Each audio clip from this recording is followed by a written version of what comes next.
Okay. So what are some strengths in your teaching that you think could really help you in this lesson? So I think one of my strengths as a teacher is really building relationships with students. I really believe in social emotional learning, and I think that that pays off in the end. If I have that relationship with the kids, and it's a lot easier to help keep them on task, and they are more they're more open to doing what I'm asking them to do in class. Oh, okay. So do you have any areas of growth you would like to work on during the lesson as well? Absolutely. I definitely struggle a little bit with classroom management, more of the logistics of the classroom and just really, kind of that babysitting piece. So I really do kind of want to focus on keeping them in, I can usually get them started, but like keeping them on task, keeping them focused, keeping them from chatting with their friends, like those little things, I definitely need to work on. So what I hear is that you are going to use your strength with the relationships that you have with your students and the social emotional well-being check-in that you do to kind of get them to continue to engage during the lesson. And I think that's a wonderful component because student engagement is really increased when the teachers kind of talk to them as they're walking around the classroom. Yes, that's awesome. What are some strengths that you think your student have in the class? So I really think that they're so social and they really are good at working with each other. And really they do participate, especially when I'm calling on students. I really don't have to wait very long for a student to want to respond. And so I do feel like they're really good at like that participation piece and that social aspect of working together. So so I hear that your student they're not shy, like they have really good skill of participation in class when you ask them, so that's a great strategy to use your rapport with them along with to build on the engagement. What are areas of growth do you think your student can work on? So definitely focus and sustainability. I think, it's so hard to have them just sit for, a period of time and really focus on a task. And so I think that that is just keeping their attention, not getting distracted easily, all of those things. Yeah, I can see that, especially nowadays with the cell phones, that is going to be one of the pivotal things that we would need to focus in the classroom because, students' attention when their cell phone next to them is like all over the place. So with that, what would be your lesson objective? What would you want the students to learn in this lesson? Yeah. So, in this particular lesson, we are focusing on reading comprehension and just being able to identify those key story elements because that is the foundation for moving into analysis, which is where we're headed with this. So, this lesson in particular, I really want to focus on that reading comprehension piece. Nice. So how are you going to know they learned it? How? At the end of the lesson, hopefully, and on their own, they'll be able to identify most of the elements of the story that move it forward, which Okay. will show me that they've understood the story and that they understand what's happening as it relates to the beginning of the story. So I'm hearing that you're using their sequencing skills to Mhm. build upon their comprehension. I really like that. That sounds really very interesting. And what are some assignment practice are you going to have them do? So the assignment practice we're doing is basically a worksheet where after we do the reading, they sit down and really go through each step, what happened and then what happened next and go through where they're just boiling down the story to the key components.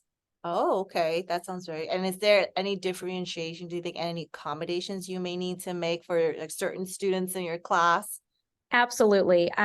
We definitely have all levels in this class. And so some are going to need, to get started. So I will give them the very first element in the chapter that we're focusing on so that they can kind of gauge where they're going to start.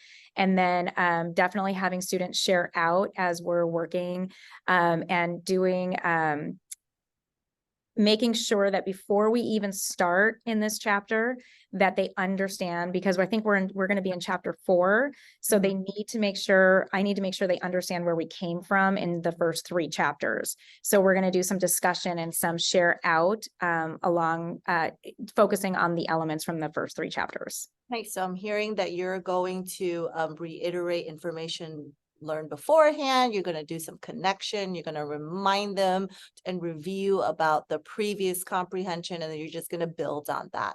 That's awesome. I really like that. So what CSTP have you chosen for this lesson to focus on? What CSTP do you think is implemented in this lesson plan? So the CSTP would be 3.3, which is organizing curriculum to facilitate student understanding of the subject matter. Okay, so how do you think the CSTP is going to connect to students' needs in the classroom? How are you going to utilize the CSTP to help them, those students? Okay. So hopefully the goal is that as we continue to practice this throughout each chapter and working together and sharing out, that eventually they'll be able to do this independently. And that way, as we move forward, I'm going to release responsibility to the students so that they can begin to understand the material on their own, because eventually they're going to have to apply this to a new work. And that's going to be how we assess if they have gained that knowledge or not. So I'm hearing that you're going to utilize the CSTP to kind of help start them in their independence toward later on in the in future's lesson. So you're going to basically facilitate and organize ways and strategies students can use later on when they're doing things on their own. I really like that. What are your success criteria? How are you going to measure the student learning? So there's going to be 2 ways to measure their learning. The first is going to be just with the work that we are working on as a class to make sure that they can, if they can move on to the next stage, which is the analysis piece, they have to have that foundational piece that they actually understood the story first, right? So I'm going to be able to assess that in the works that in the projects that we do at the end of the unit, along with the unit test. And then part of that test too is going to be an application where they're going to read something new that doesn't have to do with the book that we are studying in the class and apply it to that new piece of information. I love that you're having them apply the skill they're using in this text to a brand new one, because that way we can see if they can transfer knowledge to another area and content. I love that. Any problems you anticipate? How are you going to address them? So all the students are at different levels, right? So I do anticipate that some are still going to be struggling, and I'm just going to continue to offer the supports for the students who need that additional support, some scaffolds. Even in the final assessment, when they go to apply that skill, some students will have the option to use some scaffolds if that helps get them in, because I really just need to see that they have that content and that they can pull it out. But if they need help with that sentence, you know, to kind of get them right into it, I think that will help support those students who need the additional support. Nice. How do you think this lesson is going to help you grow as an educator along with incorporating the CSTP in it? Do you think you'll like apply something in the future, change something, revise something, add something? All of the above. I think that there's always, you know, reflection to be had, and every group of students is slightly different too. So it's just kind of like, oh, in fact, even, you know, after you create something and you implement it and you go, oh gosh, I wish I had done it this way, or this would have been a better way to have gotten the information from them. So hopefully I will just keep getting those pieces better and better so that at the end of, you know, in the next few years, this will be a solid, like, yes, this is what works and this is what doesn't work. Okay, perfect. All right, come back.